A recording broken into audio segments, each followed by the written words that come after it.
بسم اللہ الرحمن الرحیم۔ الرحمن علم القرآن خلق الانسان علمہ البیان۔ رحمان، اور یہ اللہ کا وہ نام ہے جو رحمت کے مادے سے، لیکن خاص شان اس کی یہ ہے کہ جس میں ایک طوفانی کیفیت ہے اللہ کی رحمت، ٹھاٹھے مارتے ہوئے سمندر کی طرح۔ غضبان ہم پڑھ چکے ہیں 2 دفعہ، نہایت غضبناک، حضرت موسیٰ کے لیے لفظ آیا غضبان آصفہ۔ تو عرب کہے گا اگر بھوک سے مر رہا ہے انا جوعان، پیاس سے مر رہا ہے انا عطشان، تو رحمان کے وزن پر بہت مبالغہ ہوتا ہے، اور اس میں ایک شان ہوتی ہے جیسے کہ طوفانی شان، طوفان وہ بھی اسی میں ہے۔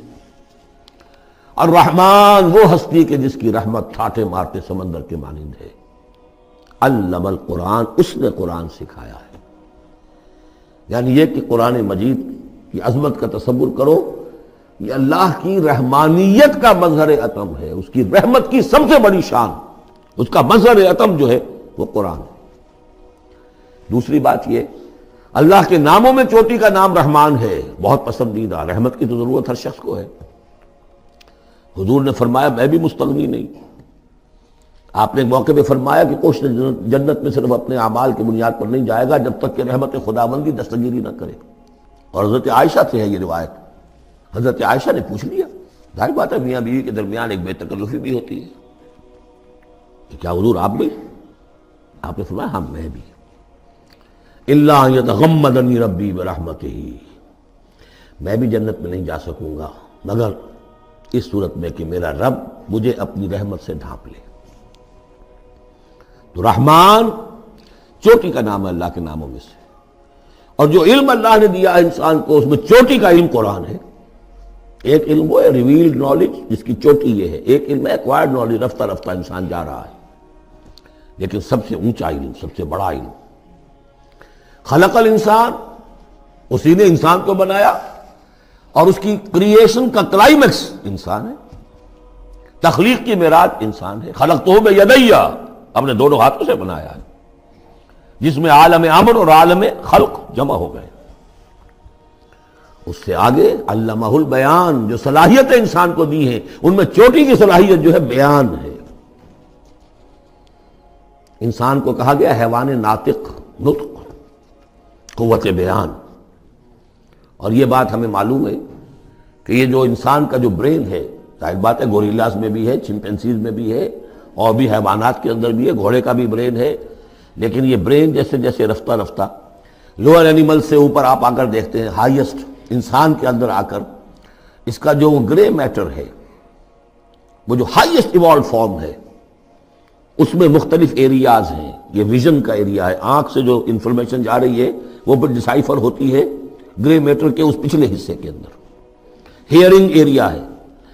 لیکن سب سے بڑا رقبہ جو ہے وہ ہے سپیچ سینٹر،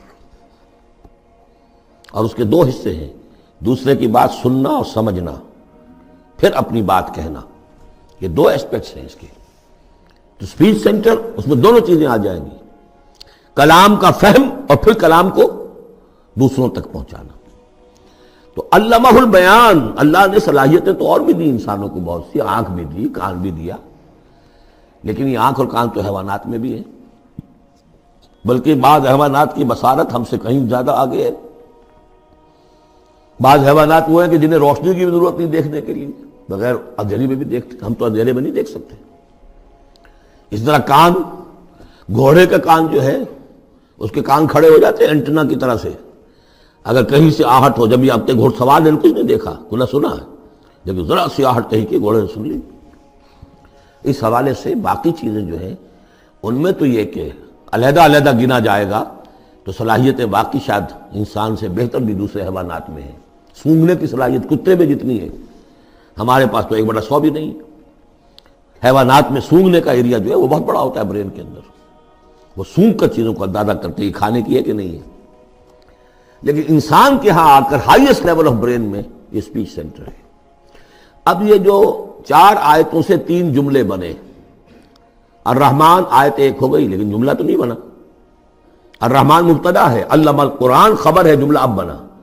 تو جملے 3 ہوئے، الرحمن علم القرآن خلق الانسان علمہ البیان۔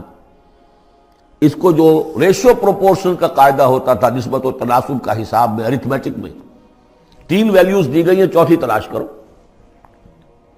چوتھی ویلیو اس میں کیا ہے جو مضمر ہے، چھپی ہوئی ہے؟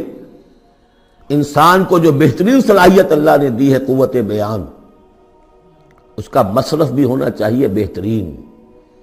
اس کا بہترین مصرف یہ ہے کہ قرآن سمجھو اور سمجھاؤ، قرآن پڑھو اور پڑھاؤ۔ جیسے کہاوت ہے کہ توپ اس لیے نہیں بنتی کہ اس سے مکھیاں ماری جائیں، اسی طرح اتنی بڑی صلاحیت جو تمہیں اللہ نے دی ہے، اسی صلاحیت کو وکلاء استعمال کرتے ہیں، جو اچھا آرگو کر سکے اس کی فیس بڑھتی چلی جاتی۔ ڈیماگوگ کوئی لیڈر ہے، بڑی اچھی تقریر کر سکتا ہے، وہ مرنے مارنے پر جو ہے مجمع کو آمادہ کر دے گا، لوگوں کو آمادہ کر دے گا، وہ اپنی گردنیں کٹوا دیں گے، لیڈر بن جائے گا۔ تو یہ صلاحیت جو ہے اس لیے نہیں ہے کہ تو دنیا میں لیڈریاں اپنی بناؤ اس کے ذریعے سے۔ اس کا مصرف کیا ہے؟ قرآن سمجھو اور سمجھاؤ۔ یہ ہے بیان، اللہ کا بیان۔ اس بیان کو سمجھنا، پہلے تو اسپیچ سینٹر کا وہ حصہ جو ہے اس کو سمجھے، اور پھر اسپیچ سینٹر کا جو دوسرا جو حصہ ہے وہ اس کو بیان کرے۔ چنانچہ اس کو کھول کر بیان کر دیا محمد رسول اللہ صلی اللہ علیہ وسلم نے۔ حدیث ہے آپ کی جس کے راوی ہیں عثمان ابن عفان۔ دیکھیے نام کے اندر بھی وہ قافیہ مل رہا ہے، الرحمن علم القرآن خلق الانسان علمہ البیان عن عثمان ابن عفان۔ اب عفان کے بیٹے عثمان نے روایت کیا، حضور نے فرمایا خیرکم من تعلم القرآن وعلمہ، اور خیر یہاں پر سپرلیٹو کے سنس میں آ رہا ہے، تم میں بہترین لوگ وہ ہیں جو قرآن سیکھیں اور سکھائیں۔ اب سورہ قمر کے فوراً بعد یہ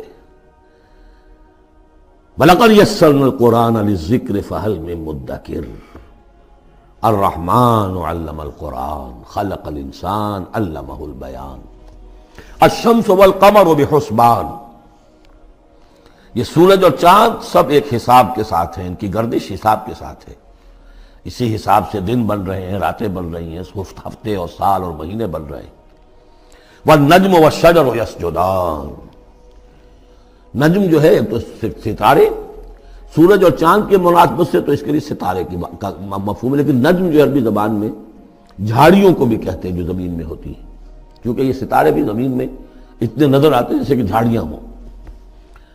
والنجم والشجر یسجدان، شجر کے حوالے سے ترجمہ کرتے ہیں تو وہ جھاڑیاں، یہ بھی سجدہ کرتے ہیں، اللہ کے سامنے سربسجود ہوتے ہیں، ان کے سائے جیسا کہ کئی دفعہ آ چکا ہے۔ وَالسَّمَاءَ رَفَعَهَا وَوَضَعَ الْمِيزَانَ، اور آسمان کو اس نے بلند کیا اور اس میں رکھے ترازو۔ یہاں اس سے مراد وہ ترازو نہیں ہے جو کہ تولتی ہے دنیا کے اندر، اس میں بیلنس ہے، کاسمک بیلنس۔ آسمان اور زمین کے اندر، آسمان میں جتنے اجرام سماویہ ہیں، ان کو جو چیز تھامے ہوئے ہے، قائم رکھے ہوئے ہے، وہ ایک بیلنس ہے۔ جو کشش ثقل ہے، ان کی مختلف، یہ سب ایک دوسرے کو کھینچ رہے ہیں، اور ادھر ادھر سے دونوں طرف سے جو کھینچ ہے وہ ہر کرے کو اپنی جگہ پر رکھے ہوئے ہیں۔ یہ بیلنس جب ذرا سا گڑبڑ ہوگا اور یہ کرے آپس میں ٹکرا جائیں گے۔ فاصلے کی کہیں تو ہوتا ہے conversely proportional to the distance, لہذا وہ جو گریویٹیشنل فورس ہے، اگر ایک طرف سے ذرا فاصلہ کم ہو گیا اس کا مطلب دوسری طرف بڑھ گیا، تلپٹ ہو جائے گا۔ تو یہ کاسمک بیلنس ہے۔ وَالسَّمَاءَ رَفَعَهَا وَوَضَعَ الْمِيزَانَ أَلَّا تَطْغَوْا فِي الْمِيزَانِ، دیکھو اس میزان میں، اس توازن میں، یہ جو بیلنس ہے یہاں کا، اس میں کوئی کمی بیشی نہ کرو، بد زیادتی کرو۔ وَأَقِيمُوا الْوَزْنَ بِالْقِسْطِ وَلَا تُخْسِرُوا الْمِيزَانَ، اور قائم رکھو وزن کو قسط کے ساتھ، عدل کے ساتھ، اور اس کے اندر کہیں کوئی کمی نہ کرو، نہ تطغوا نہ تخسروا، نہ کمی نہ زیادتی۔ کہیں فاصلہ بڑھ جائے گا تب بھی خرابی، کہیں فاصلہ کم ہو جائے گا تب بھی خرابی۔ وَالْأَرْضَ وَضَعَهَا لِلْأَنَامِ، الفاظ کی مناسبت سے بعض لوگوں نے سمجھا کہ ترازو ہی مراد ہے، تو ٹھیک ہے، اس میں کوئی حرج نہیں ہے اگر مراد لی جائے، لیکن ترتیب دیکھیے جس طرح یہ آ رہا ہے، الشمس والقمر بحسبان۔ اب اس کے حوالے سے یہ گویا کہ کاسموس کی بات ہو رہی ہے، اس کاسموس کی بات کے بعد نیچے اتر کے وَالْأَرْضَ وَضَعَهَا لِلْأَنَامِ، تدریجاً نیچے آ رہے ہیں، اور زمین کو ہم نے بنا دیا، رکھ دیا لوگوں کے لیے، پست کر دیا، ان کے قدموں میں بچھا دیا اپنی مخلوقات کے لیے۔ اور مخلوقات میں انسان بھی ہیں، جنات بھی ہیں۔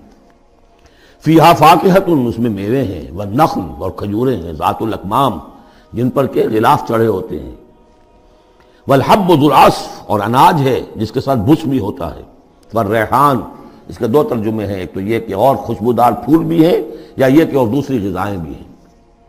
فَبِأَيِّ آلَاءِ رَبِّكُمَا تُكَذِّبَانِ، عام طور پر جو ترجمہ ہے اس میں آلہ کا ترجمہ کیا گیا ہے نعمتیں، لیکن اصل میں یہاں نعمت، قدرت، ان دونوں کو جمع کیجیے۔ کہیں وہ نعمت کا تذکرہ ہے، کہیں اللہ کی قدرت کا ذکر ہے، اس کی قدرت کی نشانیاں ہیں۔ فَبِأَيِّ آلَاءِ رَبِّكُمَا تُكَذِّبَانِ، تو تم اپنے رب کی کون کون سی نعمتوں اور قدرتوں کا انکار کرو گے۔ تکذبان صیغہ ہے تثنیہ کا، دونوں سے خطاب ہو رہا ہے، انسانوں سے اور جنوں سے، اور یہ بات آگے چل کر واضح ہو جائے گی۔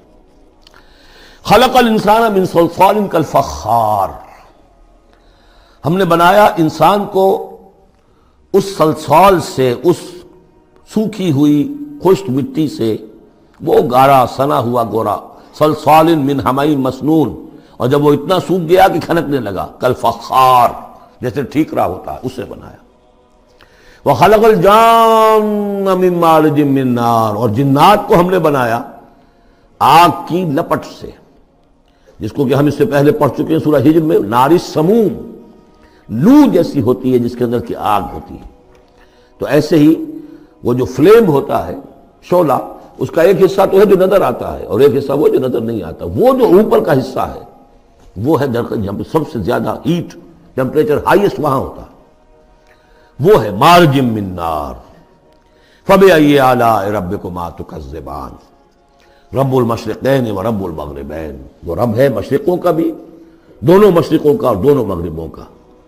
یہ تسنیہ کی جو مناسبت سے یہاں پر مشرقین و مغربین کا، کہیں مشارق والمغارب ہے، رب المشارق والمغارب، کہیں مشرق و مغرب ہے، اور یہ سب ٹھیک ہے، مشرق و مغرب واحد کی حیثیت سے بھی درست ہے۔ اور مشرقین اور مغربین، اس وقت کا جو مشرق ہے جہاں سورج نکل رہا ہے، اس کے مقابلے میں مغرب ہے جہاں وہ ڈوبے گا، لیکن وہی مغرب وہ مشرق ہے دوسرے، ہمارا جو پیچھے جو حصہ ہے گلوب کا، اس کا مشرق ہے، اور جو ہمارا مشرق ہے وہ اس کا مغرب ہے۔ تو دو مشرق دو مغرب۔ پھر یہ کہ ہر نقطہ جو ہے زمین پر وہ مشرق بھی ہے مغرب بھی ہے، کسی نہ کسی وقت وہاں پر سورج جو ہے طلوع ہو رہا ہے، کبھی وہاں پر غروب ہو رہا ہے، تو مشارق والمغارب۔ لیکن یہاں پر تسنیہ کی مناسبت سے رب المشرقین و رب المغربین، دونوں مشرقوں کا رب مالک اور دونوں مغربوں کا۔ فَبِأَيِّ آلَاءِ رَبِّكُمَا تُكَذِّبَانِ، مَرَجَ الْبَحْرَيْنِ يَلْتَقِيَانِ، اس نے چلا دیے دو دریا جو آپس میں ملے ہوئے بھی ہیں، بَيْنَهُمَا بَرْزَخٌ لَا يَبْغِيَانِ، لیکن ان کے مابین ایک ایسا پردہ حائل ہے کہ وہ ایک دوسرے میں گھستے نہیں ہیں، داخل نہیں ہوتے، اپنی حد کے اندر رہتے ہیں۔ یہ ہے گرم روئیں چلتی ہیں ٹھنڈے پانی کے سمندر میں، یا جیسے کہ کابل پر نظر آتا ہے دو دریا چل رہے ہیں، دریائے سندھ کا پانی علیحدہ نظر آ رہا ہے اور دریائے کابل کا علیحدہ نظر آ رہا ہے، اور یہ اٹک پر نظر آتا ہے، اور کافی دور تک پھر یہ علیحدہ علیحدہ چلتے نظر آتے ہیں۔ فَبِأَيِّ آلَاءِ رَبِّكُمَا تُكَذِّبَانِ يَخْرُجُ مِنْهُمَا اللُّؤْلُؤُ وَالْمَرْجَانُ، اور ان دونوں سے نکلتے ہیں موتی بھی اور مونگے بھی۔ فَبِأَيِّ آلَاءِ رَبِّكُمَا تُكَذِّبَانِ وَلَهُ الْجَوَارِ الْمُنشَآتُ فِي الْبَحْرِ كَالْأَعْلَامِ، اور اس کے لیے ہی ہیں، اللہ ہی کی ملکیت ہے وہ پہاڑ جیسے جہاز، جوار المنشآت، پھر جو اونچے کھڑے رہتے ہیں اور سمندر میں ایسے ہوتے ہیں جیسے پہاڑ۔ پچھلے زمانے میں بھی تو اگرچہ بادبانی ہوتے تھے، لیکن جب بادبان کھل جاتے تھے تو بڑی اونچی جو ہے بادبان ہوتے تھے ان کے، پہاڑ کی طرح، پہاڑی ہیں چھوٹی چھوٹی، اور آج جو کچھ چلتے ہیں بڑے بڑے جہاز، ان کو جو دیکھیں تو واقعی تو وہ پہاڑ ہوتے ہیں سمندر میں۔ فَبِأَيِّ آلَاءِ رَبِّكُمَا تُكَذِّبَانِ كُلُّ مَنْ عَلَيْهَا فَانٍ، اب یہ جو یہاں آئی ہیں اب تک آیات، اللہ کی صنائی، اللہ کی قدرت نوٹ کریں گے جب ہم سورہ واقعہ پڑھیں گے۔ پہلے آیا ذکر قرآن، اس کی عظمت، اور اس کا جو ایک مضمر ہے چیز کہ انسان کو اس قرآن کی عظمت اور فضیلت کو سمجھ کر، اگر اللہ نے وہ جو شعر علامہ اقبال کا، اگر یک قطرہ خون داری، اگر مشتے پرے داری، بیا با من تو موزم طریق شاہ بازی را، اگر تمہارے جسم میں کوئی قطرہ خون ہے اور کوئی مٹھی بھر پر بھی تمہیں دے رکھے ہیں، اے چڑیا اے بیا، آؤ کہ میں تمہیں شاہ بازی کے طریقے سکھاؤں۔ اسی طریقے سے اگر تمہیں بولنے کی صلاحیت دی ہے اللہ نے تو اس کا مصرف کیا ہے؟ خیرکم من تعلم القرآن وعلمہ۔ سمجھنے کی صلاحیت دی ہے، قرآن سمجھو۔ بیان کرنے کی صلاحیت دی ہے، بیان کرو قرآن کو۔ پھر یہ کہ اللہ تعالیٰ کی تخلیقی قوت، اس کا تذکرہ ہوا۔ وہاں آپ دیکھیں گے یہ بالکل الٹی یہی ترتیب ہوگی، آخر میں قرآن مجید کی عظمت، اس سے پہلے اللہ کی تخلیقی عظمت، اللہ کے یہی جو اعلیٰ ہے۔ اس کے بعد اب پہلے جہنم والوں کا تذکرہ یہاں ہو رہا ہے، وہاں بعد میں ہوگا۔ فرمایا کل من علیہا فان، جو بھی ہے اس زمین پر جو بھی مخلوقات ہیں سب فنا ہونے والی ہے۔ وَيَبْقَى وَجْهُ رَبِّكَ ذُو الْجَلَالِ وَالْإِكْرَامِ، باقی تو رہے گا صرف تیرے رب کا منہ، تیرے رب کا چہرہ، جو بہت بزرگی والا ہے اور بہت عظمت والا ہے۔ اب یہ کہ اللہ کا چہرہ ہم کیا اس کو نہیں سمجھ سکتے، آیات متشابہات میں سے ہوگا۔ جو اس کا مفہوم سمجھیں گے وہ یہ ہے اللہ کی ذات باقی، باقی سب چیز اللہ تعالیٰ کے سوا سب فانی، پوٹینشلی سب فانی ہے، اپنے طور پر سب کسی کا وجود جو ہے اپنے بل پر قائم نہیں ہے۔ اللہ جب تک قائم رکھے تو در حقیقت وہ خود اپنے بل پر قائم نہیں ہے، وہ تو اللہ تعالیٰ نے ان کو قائم رکھا ہوا ہے۔ کل من علیہا فان، اللہ باقی من کل فان، اللہ ہی باقی ہے، باقی تمام فانی ہے۔ وَيَبْقَى وَجْهُ رَبِّكَ ذُو الْجَلَالِ وَالْإِكْرَامِ فَبِأَيِّ آلَاءِ رَبِّكُمَا تُكَذِّبَانِ يَسْأَلُهُ مَنْ فِي السَّمَاوَاتِ وَالْأَرْضِ، جو بھی ہے آسمان اور زمین میں وہ سب اس کے در کے سوالی ہیں، اسی سے مانگ رہے ہیں۔ وجود بھی ملا ہے اسی سے، حیات کسی کے پاس ہے دی ہوئی ہے اسی کی، کوئی صلاحیت ہے تو دی ہوئی ہے اسی کی، کوئی ذہانت ہے تو دی ہوئی ہے اسی کی، روز کا رزق جو آ رہا ہے اسی کا عطا کرنا، ہر ایک سائل ہے۔ واللہ هو الغنی وانتم الفقراء، تم سب کے سب محتاج ہو، تمہارا وجود مستعار، تمہاری حیات مستعار، تمہیں علم جو دیا اس نے دیا جتنا دیا۔ ولا یحیطون بشیء من علمہ الا بما شاء، تو تمہاری کیفیت یہ ہے۔ یسألہ من فی السماوات والارض، اسی سے مانگتا ہے جو بھی ہے آسمانوں میں اور زمین میں۔ کل یوم ہوا فی شان، وہ ہر دن ایک شغل میں ہے، اس کی ایک مصروفیت ہے۔ یا میرے نزدیک اشارہ ہے اسی بات کی طرف، یدبر الامر من السماء الى الارض ثم يعرج الیہ فی یوم کان مقدارہ الف سنۃ مما تعدون۔ تدبیر امر ہے، ایک دن کی تدبیر وہ کرتا ہے، کیا کچھ اگرچہ وہ ایک دن اس کا 1000 سال کا ہے، اس میں کیا کیا ہونا ہے، کس طرح سے ہونا ہے، پھر وہ احکام کی تنفیذ ہوتی ہے، پھر اس کی رپورٹ ہے، اس کو واپس جاتی ہے۔ تو کل یوم ہوا فی شان، وہ کوئی ایک یوں سمجھیے کہ کوئی اسٹیٹک کوئی حقیقت نہیں ہے، خود اس کی مصروفیات، کل یوم ہوا فی شان، نئی شان کے ساتھ اس کا ظہور ہوتا ہے۔ کل یوم ہوا فی شان فبأی آلاء ربکما تکذبان سنفرغ لکم ایھا الثقلان۔ اب یہاں پر کھل کر بات کی کہ یہ تکذبان کیوں کہا جا رہا ہے۔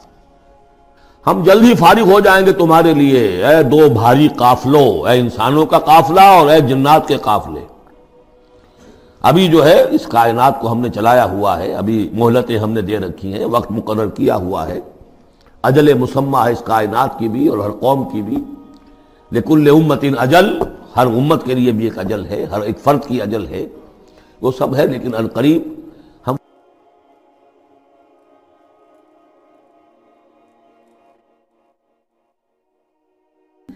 فَبِأَيِّ آلَاءِ رَبِّكُمَا تُكَذِّبَانِ، تو اے جنات اور اے انسانوں کی جماعت ہو، تم اپنے رب کی کن کن نعمتوں کا اور کن کن صنائیوں کا، کن کن قدرتوں کا انکار کرو گے۔ یا معشر الجن والانس ان استطعتم ان تنفذوا من اقطار السماوات والارض فانفذوا لا تنفذون الا بسلطان فبأي آلاء ربكما تكذبان۔ یرسل علیکما شواظ من نار ونحاس فلا تنتصران فبأي آلاء ربكما تكذبان صدق اللہ العظیم۔ چونکہ اس سے پہلے آیت آ چکی ہے سنفرغ لکم ایھا الثقلان، دو بھاری قافلے جو ہیں اللہ تعالیٰ کی مخلوقات میں سے، ایک قافلہ انسانیت اور ایک قافلہ جو جنوں پر مشتمل ہے۔ اب یہاں اس آیت میں آیت نمبر 33 میں براہ راست ان سے خطاب ہے، اے گروہ جن اور اے گروہ انس، یا معاشر الجن والانس ان استطعتم، اگر تمہارے اندر استطاعت ہے، طاقت رکھتے ہو، ان تنفذوا من اقطار السماوات والارض، کہ تم نکل بھاگو آسمانوں اور زمین کے دائروں سے، کناروں سے، تنفذوا تو نکل جاؤ، لا تنفذون الا بسلطان، نہیں نکل سکو گے مگر اللہ تعالیٰ کی سند کے ساتھ۔ یہ آیت مبارکہ مشکلات القرآن میں سے ہے، پوری طرح ہم شاید ابھی نہ سمجھ پائیں جب تک کہ اور ہمارا علم جو ہے کائنات کے بارے میں، کاسموس کے بارے میں اور علم بڑھ نہیں جاتا۔ لیکن یہ کہ عام طور پر یہ سمجھا گیا ہے کہ یہ انسان اور جن جو ہیں ایک حد تک ان کی رسائی ہے اس کائنات کے اندر، اس سے آگے نہیں۔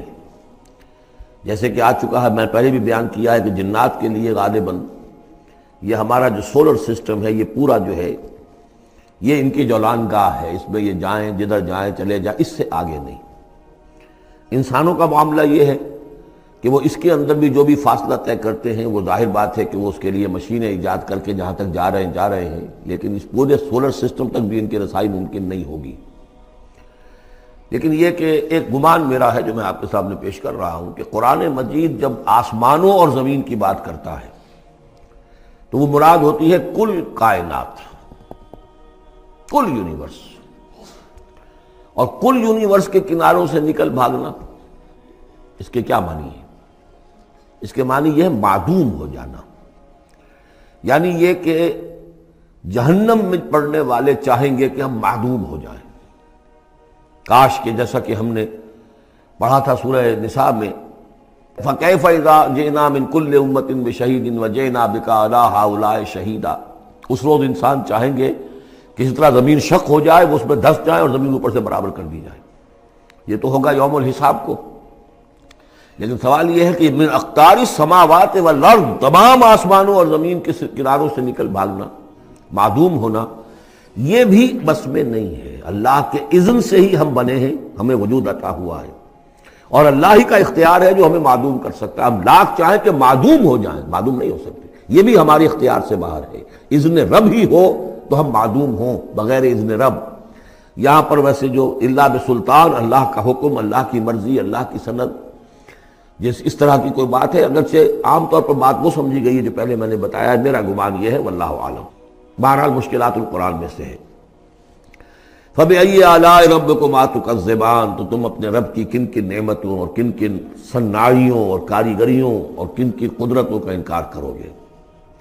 یرسل علیکما شواظ من نار، تم پر پھینکے جائیں گے شعلے بھڑکتے ہوئے آگ کے، ونحاس، اور دھواں ملا ہوا، وہ آگ جس میں کہ دھواں ملا ہوا ہو، فلا تنتصران، پھر تم بدلہ نہیں لے سکو گے۔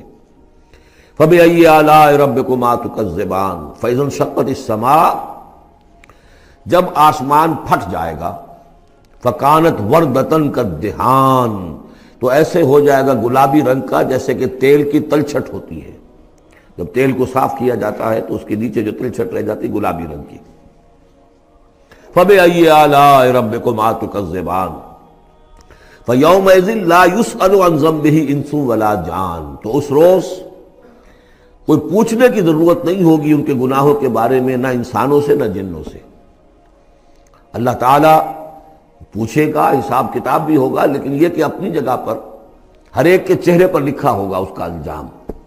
بل الانسان علی نفسہ بصیرہ، چنانچہ کئی جگہ قرآن مجید میں نقشہ کھینچا گیا ہے، میدان قیامت میں جب لوگ کھڑے ہوں گے، کچھ لوگوں کے چہرے تر و تازہ ہوں گے، کچھ لوگوں کے اوپر مردنی چھائی ہوئی ہوگی، جس کی مثال بہترین ہوتی ہے ہائی سکولز کے اندر۔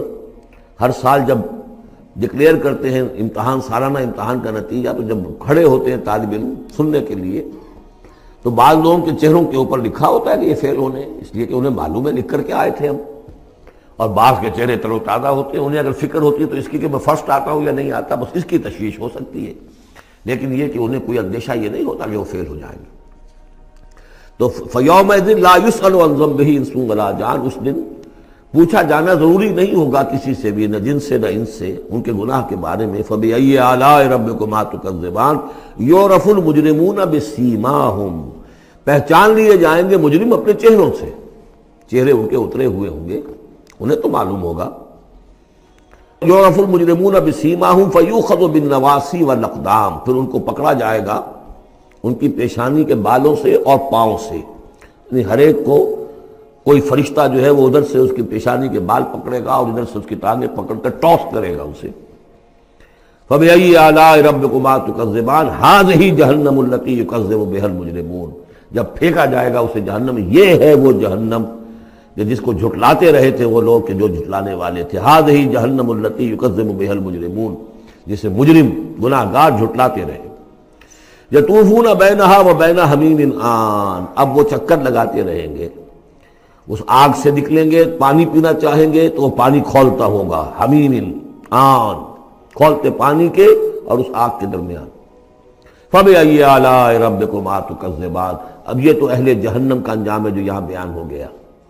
یہاں جنتیوں کے انجام سے پہلے ان کا بیان ہے، سورہ واقعہ میں پہلے جنتیوں کا بیان آئے گا اور پھر اہل جہنم کا بیان آئے گا، ترتیب عکسی۔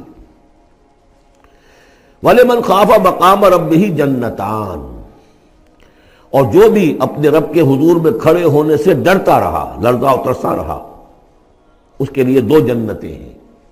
یہ دو جنتیں کیوں کہی گئی؟ اس کے لیے جو توجیہ میری سمجھ میں آئی ہے اس میں مجھے خاصا اطمینان ہے، انشراح ہے کہ جنتیں جو جنوں کے لیے ہوں گی وہ علیحدہ جنت ہے، انسانوں کے لیے علیحدہ ہے۔ ظاہر بات ہے دونوں کے احساسات جدا ہیں، دونوں کے ذوق جدا ہیں، دونوں کے مذاق جدا ہیں، لہذا ایک جنت ہے کہ جو انسانوں کے لیے ہے اور ایک جنت ہے کہ جو جنات کے لیے ہے۔ ایک ہی طرح کی چیزیں ان دونوں کے لیے پلیزنٹ اور ان دونوں کے لیے جو ہو سکتی ہیں مسرت اور سرور آمیز، وہ ایک طرح کی نہیں ہو سکتی، ان کے تقاضے مختلف ہوں گے۔ تو لمن خاف، جو ڈرنے والے ہیں ان کے لیے جنتیں فراہم کر دی اللہ نے، وہی تسلیہ کا صیغہ ہے چونکہ یہاں جنوں اور انسانوں سے خطاب ہو رہا ہے مسلسل۔ یہ جو جنتان ہوں گی یہ ابتدائی جنتیں جن کا ذکر یہاں ہو رہا ہے، اس کے بعد دو اور جنتیں ہوں گی، تو جنتیوں کے دو درجے ہیں، ان میں جنات بھی ہوں گے انسان بھی ہوں گے، تو چار ہو گئے۔ کمتر درجے کے جنتی انسان اور جن دو، اور برتر درجے کے جنتی انسان اور جن دو، تو دو اور دو چار۔ تو یہاں پر اس سورہ مبارکہ میں جنتوں کا ذکر ہے۔ پہلے یہ کمتر درجے کے جنتیوں کا ذکر ہو رہا ہے۔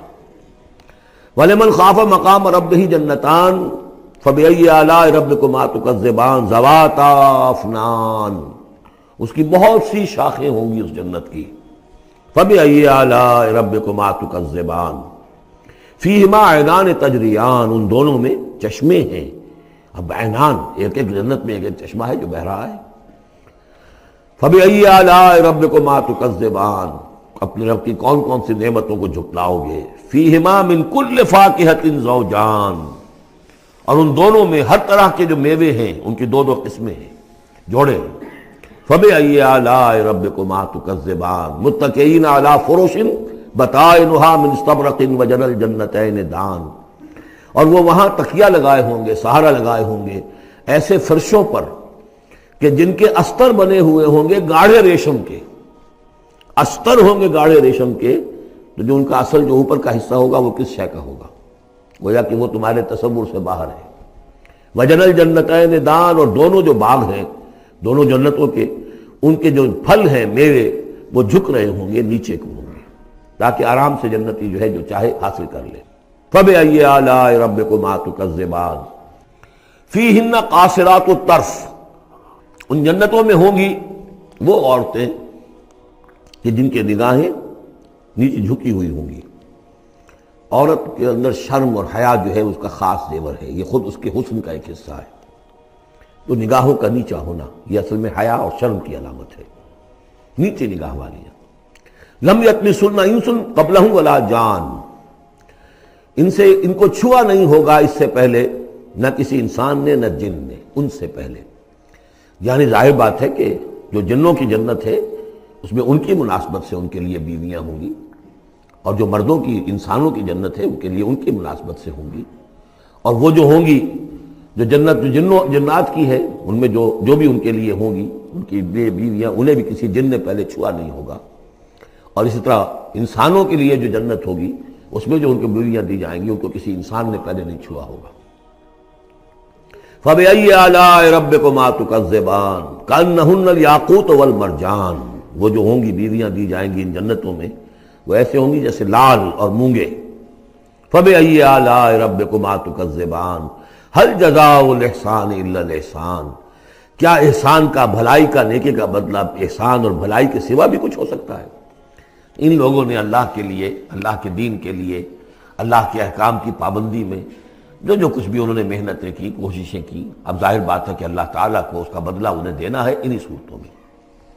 وَمِن دُونِهِمَا جَنَّتَانِ، اور ان سے پرے دو جنتیں اور ہیں۔ اب اس میں مفسرین کے مختلف اقوال ہیں، پہلی جنتیں کن کی ہیں، دوسری جنتیں کن کی ہیں، اس لیے کہ اس کے لیے دو الفاظ جو آئیں گے سورہ واقعہ میں آئیں گے کہ ایک اصحاب الیمین ہے اور ایک مقربون ہے، ایک وہ ہے جو آگے اللہ کے بہت ہی مقرب بارگاہ ہو جاتے ہیں، اولئک المقربون، اور ایک وہ ہیں کہ جو داہنے والے ہیں اور ایک ہے شمال والے۔ تو ایک تو ہے بنیادی، یہ گمراہ تھے، یہ جہنمی، یہ نیک تھے، اور یہ جو ہے جنتی ہیں، لیکن ایک ہے بہت آگے والے، فالسابقون السابقون اولئک المقربون، وہ لوگ جو آگے نکل جانے والے ہیں، وہ جو بلندتر نیکیوں والے ہیں، بلندتر مقامات والے ہیں۔ جیسے کہ سورہ توبہ میں ہم نے پڑھا تھا والسابقون الاولون من المہاجرین والانصار والذین اتبعوہم بإحسان، تو دو درجے ہو گئے تھے۔ تو اس طرح یہاں پر جو میرے نزدیک پہلی جنتوں کا تذکرہ جو ہے وہ در حقیقت ہے جو کم تر جنتی ہیں، اصحاب الیمین، اور اب جو تذکرہ ہو رہا ہے وہ ہے جنت ان کی کہ جو مقربین بارگاہ ہیں، سابقین۔ وَمِن دُونِهِمَا جَنَّتَانِ، اور ان دونوں کو پرے اور دو جنتیں ہوں گی۔ فَبِأَيِّ آلَاءِ رَبِّكُمَا تُكَذِّبَانِ، یہ بھی دو ہوں گی، ایک جنات کے لیے اور ایک انسانوں کے لیے۔